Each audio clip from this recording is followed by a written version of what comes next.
वकार यूनस मिसबाह उल हक को फारिग करें। आप देख रहे हैं धरती न्यूज और मैं हूं अब्दुल नसीर। नाज़रीन, पाकिस्तान को इंग्लैंड के हाथों तीसरे मैच में 3 विकेट से शिकस्त का सामना करना पड़ा। उसके साथ ही सीरीज में व्हाइट वॉश का दाग भी ग्रीन शर्ट्स पर लग गया। इंग्लैंड की तीसरे दर्जे की टीम के हाथों रस्वाकुन शिकस्त ने शायकीन के सबर का पैमाना भी लबरेज कर दिया।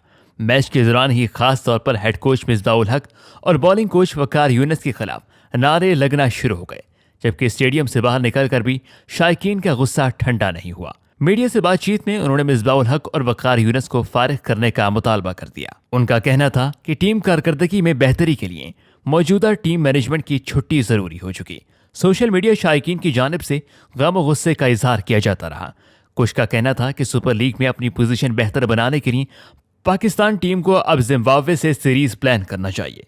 याद रहे कि तीसरे मैच में कप्तान बाबर आजम ने कैरियर बेस्ट 158 रन बनाए, मगर इनकी ये इनिंग्स टीम को फतह से हमकिनार करने के लिए नाकाफी साबित हुई।